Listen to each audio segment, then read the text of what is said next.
नमस्कार। आज मैं आपके साथ अपनी फैमिली में जो कोविड एक्सपीरियंस रहा है वह शेयर करना चाहती हूँ। मेरे पापा ससुर जी इस बीमारी की गिरफ्त में फंस गए और हमें इस वक्त में किन परेशानियों का सामना करना पड़ा, हमने किन लोगों से मदद ली, किस तरह का ये टाइम हमारा निकला, क्या खिलाया गया, कहाँ से दवाइयाँ आई गई, कैसे हॉस्पिटल ऑक्सीजन की व्यवस्था हुई, ये सारा अनुभव मैं आपके साथ शेयर करना चाहती हूँ। पापा को हल्की खांसी शुरू हुई। अक्सर उन्हें खांसी रहती है, इसलिए ज़्यादा ध्यान नहीं दिया गया और वही जो हम लोग कर रहे थे, भाप काढ़ा, कुछ दवाइयों का सहारा लिया गया। मेरे मायके में मेरे पापा डॉक्टर हैं, नंदोई डॉक्टर हैं, तो उनसे सलाह लेना शुरू किया गया। जब उन्हें आराम नहीं मिला तो ब्लड टेस्ट करवाए गए। ब्लड टेस्ट की रिपोर्ट को देखते हुए उन्हें अलग रूम में शिफ्ट किया गया और उनका इलाज शुरू हुआ। चूँकि उनका ऑक्सीजन लेवल 94-95 रहा, इसलिए एडमिट करने की ज़रूरत महसूस नहीं हुई। लेकिन एक दिन रात को उनका ऑक्सीजन लेवल गिरने लगा। कई फ़ोन लगाए गए लेकिन किसी भी हॉस्पिटल में बेड नहीं था। उन्हें उल्टा लेटने को कहा गया। सुबह लगभग 6 बजे उनका ऑक्सीजन लेवल 90 के नीचे आने लगा। मेरे हस्बैंड सिलेंडर की व्यवस्था करने गए और बहुत कोशिशों के बाद 3-4 घंटे में ऑक्सीजन सिलेंडर लेकर घर पहुंचे। इसके बाद घर के सभी सदस्य जगह जगह कॉल करने लगे, ऑनलाइन सर्च करने लगे। दोस्तों को, रिश्तेदारों को, सभी को पूछा। हर हॉस्पिटल में फ़ोन लगाया गया लेकिन कहीं भी बेड खाली नहीं था। ऑक्सीजन सिलेंडर ख़त्म हो गया और पापा का ऑक्सीजन लेवल 80 के नीचे जाने लगा। कुछ लोगों के सुझाव पर शहर से कुछ 20-25 किलोमीटर दूर एक हॉस्पिटल में पापा को ले जाया गया। वहाँ पहुँचकर मालूम पड़ा कि वहाँ पर ऑक्सीजन बेड अवेलेबल नहीं है। सब लोग बहुत डर रहे थे और कोशिशें भी कर रहे थे कि जल्द से जल्द कोई बेड मिल जाए, क्योंकि पापा का ऑक्सीजन लेवल गिर रहा था। तभी मेरे हस्बैंड के दोस्त का कॉल आया। वे भी कोशिश कर रहे थे और उन्होंने बताया कि एक बेड खाली हुआ है और जल्दी से जल्दी वहाँ पहुँचे। बिना देर किए पापा को उस हॉस्पिटल में एडमिट करवा दिया गया। कहा जाता है ना कि अच्छे कर्मों का फल जरूर मिलता है। तो यहाँ मुझे एहसास हुआ कि पापा मम्मी जो दान धर्म करते हैं, जो सेवा भावना उनके अंदर है, शायद ये उनके अच्छे कर्मों का ही नतीजा था कि जो चीज असंभव नजर आ रही थी वह अचानक से संभव हो गई और हमें हॉस्पिटल मिल गया।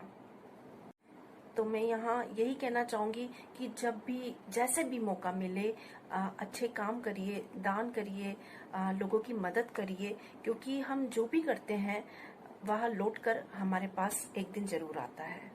यहाँ मैं आपको बताना चाहूँगी कि जिन जिन संस्थाओं से हमने मदद मांगी, उन्होंने पापा का आधार कार्ड, कोविड रिपोर्ट और सिटी स्कैन रिपोर्ट हमसे मांगी। मतलब ये चीज़ें हमारे पास होना चाहिए।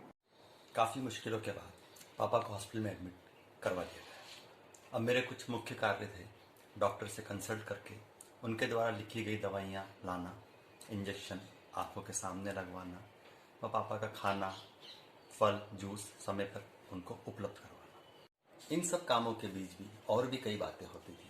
कोविड हॉस्पिटल का नज़ारा, घंटों तक दवाइयों के लिए मेडिकल स्टोर पर खड़ा रहना, उन दवाइयों में से ना मिलने पर मार्केट में जाकर दवाइयाँ ढूंढना, भीषण गर्मी में भी पानी ना पी पाना क्योंकि हैंड ग्लव्स और मास्क लगा रहता था, 2-3 मंजिल बार बार ऊपर नीचे उतरना चढ़ना। लेकिन इन सब से भी मुश्किल था लोगों को ऑक्सीजन के लिए, बेड के लिए रोते चिल्लाते गिड़गिड़ाते देखना। लगभग रोज ही 1-2 शव हॉस्पिटल के बाहर प्लास्टिक में लिपटे नजर आते थे। उनके परिवारजन रोते हुए, कुछ फूल चढ़ाते हुए व कुछ हालातों को दोष देते हुए दिखाई देते थे। हॉस्पिटल का यह नज़ारा देख के मन दुखी होता था और अंदर से डर पैदा होता था। लेकिन मुझे तो अपने आप को संयमित करके हंसते हुए पापा के पास जाना था। मुझे लगता है ये जरूरी है कि हम डरे नहीं, घबराएं नहीं, सेफ्टी रखें और पेशेंट और घर वालों को ये एहसास करवा दें कि सब अच्छा चल रहा है और सब ठीक हो जाए। जब भी घर में इस तरह की परिस्थिति आती है तो एक ऐसे इंसान का होना बहुत ही ज़रूरी होता है जो मदद मांग सके, जो फुर्तीला हो, जो भागा दौड़ी कर सके, जो डिसीजन ले सके, जो अपने फर्ज को बहुत अच्छे से समझता हो, जिसका नेटवर्क बहुत बड़ा हो, यानी कि जिसकी बहुत सारे लोगों से पहचान हो, बात करने का एक तरीका हो, जो अपने इमोशन, अपने परिवार, पेशेंट और हालात, मतलब सभी चीज़ों में एक बैलेंस बनाकर, एक संतुलन बनाकर काम कर सके। और मेरे हस्बैंड नितिन गुप्ता ने यह सारे काम बखूबी निभाए। उन्होंने यह सारे काम बहुत अच्छे से निभाए क्योंकि उनके पीछे सहारा और हिम्मत बनकर सारे दोस्त, सारे रिश्तेदार, घर के सदस्य और समाज के लोग खड़े हुए थे। डर सभी रहे थे, सब परेशान थे, सबको बहुत दुख भी था, लेकिन घर के किसी भी सदस्य ने उसे अपने चेहरे पर नहीं आने दिया।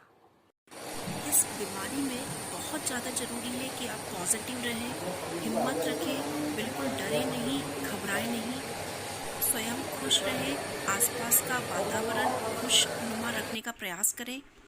देखिए, जो इंजेक्शन और दवाएं लगती है उस हिसाब से खाना बहुत ज़रूरी है, वरना कुछ पेशेंट को इस बात की जानकारी नहीं थी कि उन्हें क्या खाना चाहिए, और इसी वजह से किसी का शुगर बहुत बढ़ गया या किसी को खांसी बहुत बढ़ गई या अन्य तरह की परेशानियां हमको देखने को मिली थी।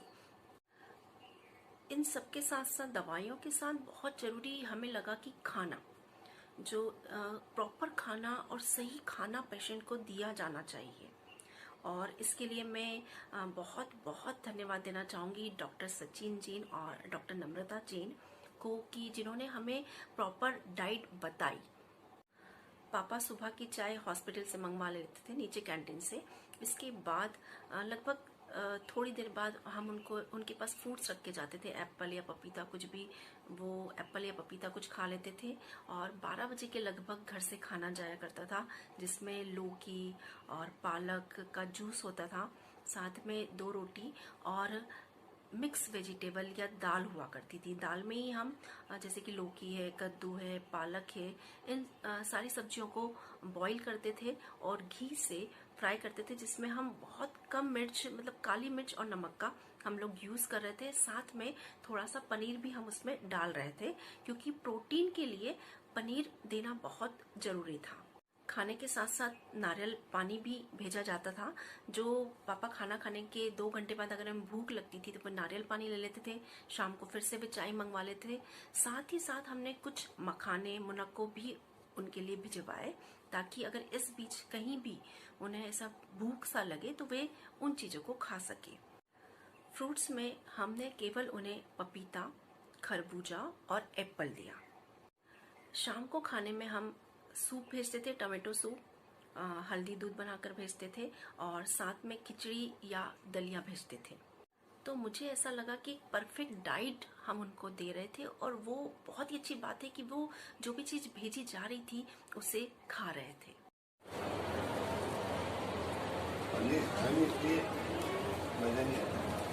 वो बोला ना प्रोटीन के लिए थोड़ा थोड़ा खा लो।